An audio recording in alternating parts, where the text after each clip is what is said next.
E aí, higienistas higienizados e prevencionistas prevenidos, tudo bem com vocês? Hoje a minha pretensão é elaborar uma série de vídeos para descomplicar o tema riscos ambientais. Até porque esse tema está diretamente relacionado com um novo GRO, que é o Gerenciamento de Riscos Ocupacionais, que aborda os macroprocessos, né? Ou seja, a identificação de perigos, a avaliação de riscos e o controle de riscos. Bem como o Programa de Gerenciamento de Riscos Ambientais, que é o PGR, que vai apresentar o inventário de riscos e o plano de ação. Mas antes que a gente saia por aí procurando modelos de como fazer, a gente precisa realmente entender o que são riscos ambientais. Então o meu objetivo é apresentar quais são os riscos ocupacionais, quais os tipos, grupos, apresentar os malefícios que eles causam, bem como as formas de análise.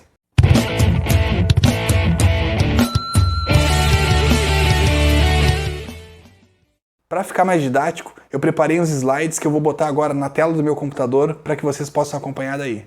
Aqui eu deixei meus contatos, qualquer coisa é só entrar em contato por algum deles. Então aqui a gente vai introduzir o tema riscos ambientais. Esse vídeo é nomeado como parte 1.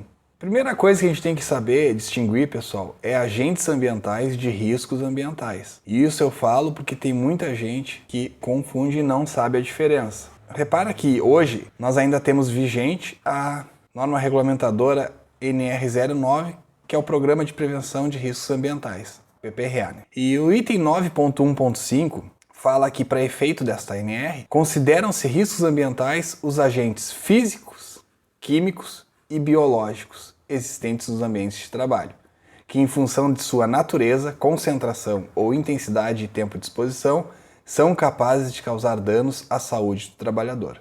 Ou seja, aqui ela considera, na NR9, 3 grupos, físico, químico e biológico. E na prática, como é que funciona essa distinção de risco ambiental para agente ambiental? Para entender, vamos fazer o seguinte. Para facilitar, eu usei aqui o agente ruído para explicar para vocês essa diferença. Digamos que tem um trabalhador exposto a um nível de ruído contínuo de 78 decibéis.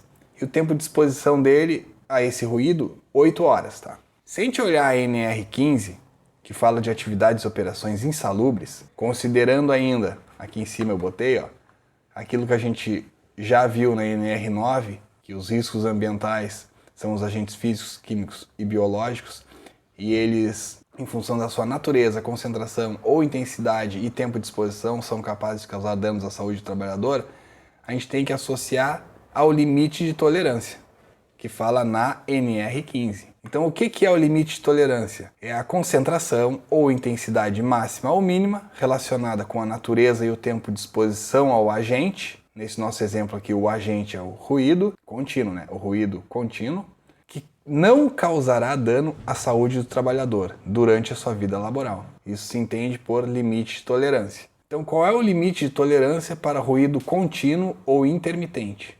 Então, se a gente olhar a NR15 no anexo 1, a gente vai verificar os limites de tolerância para o ruído contínuo ou intermitente. Ou ainda, observando a NHO 01, que fala da avaliação de exposição ocupacional ao ruído, na tabela 1 também a gente vai ter o tempo máximo diário de exposição permissível em função do nível de ruído.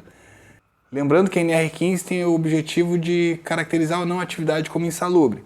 Já a norma de higiene ocupacional, especificamente, ela vai abordar e vai ter como foco a saúde do trabalhador. Por isso a gente pode perceber aqui, inclusive, para o limite de tolerância, na NR15, o nível de ruído passa a ser considerado a partir de 85 decibéis. Já na NHO 01, o nível de ruído é considerado a partir de 80 decibéis.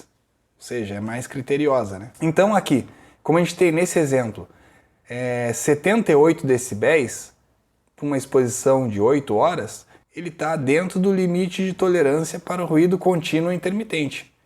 Tanto é que os 78 decibéis ele nem aparece nem na HO01 e não aparece também na NR15. Então ele está dentro do limite de tolerância, sendo assim ele é um agente ambiental, porque ele não vai causar danos à saúde do trabalhador.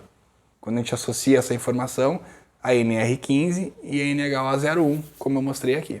Então os riscos ambientais, na verdade, eles são classificados em 5 grupos. Embora a NR9 fale apenas de 3 grupos, nós temos mais 2, que são o risco ergonômico e risco mecânico de acidente. Então, lendo esse conceito, os riscos ambientais são os agentes ambientais físicos, químicos, biológicos, ergonômicos e risco mecânico de acidente existentes no ambiente de trabalho que são capazes de causar danos à saúde do trabalhador.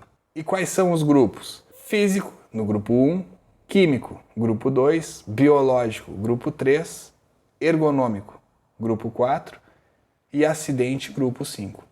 Essas cores que eles se apresentam aqui também são utilizadas no mapa de riscos, mas isso é um outro vídeo que eu vou fazer posteriormente. Mas essa cor é normatizada, então o risco físico é verde, químico vermelho, biológico marrom, ergonômico amarelo e de acidente na cor azul. Então aqui, como eu falei, a NR9 aborda os 3 grupos, físico, químico, biológico. O risco ergonômico a gente vê na NR17, que fala de ergonomia, e o de acidente vai ser mencionado em praticamente todas as NRs. Então, como a gente conceitua o risco físico? Consideram-se agentes de risco físico as diversas formas de energia a que possam estar expostos os trabalhadores, tais como ruído, calor, frio, pressão, umidade, radiações ionizantes e não ionizantes, vibração e etc. Ressalto que depois a gente vai abordar especificamente cada um deles. Então, o grupo 2, risco químico. Consideram-se agentes de risco químico as substâncias, compostos ou produtos que possam penetrar no organismo do trabalhador nas formas de poeiras, fumos, gases, neblinas, névoas ou vapores. O grupo 3 fala do risco biológico, que são considerados vírus, bactérias, parasitas, protozoários, fungos e bacilos. Os riscos biológicos ocorrem por meio de micro-organismos que, em contato com as pessoas, podem provocar inúmeras doenças. O grupo 4, risco ergonômico, é o esforço físico, o levantamento de peso, a postura inadequada, o controle rígido de produtividade, situação de estresse, trabalhos em período noturno,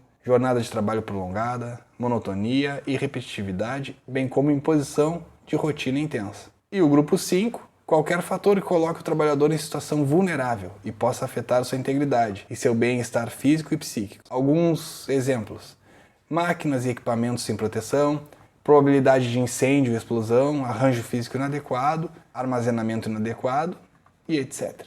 Então, como eu falei, essa parte ia ser sucinta, mas vocês já sabem quais são os grupos e já sabem distinguir um agente ambiental de um risco ambiental. Com esses conceitos, a gente já acessou um novo degrau. Bora continuar.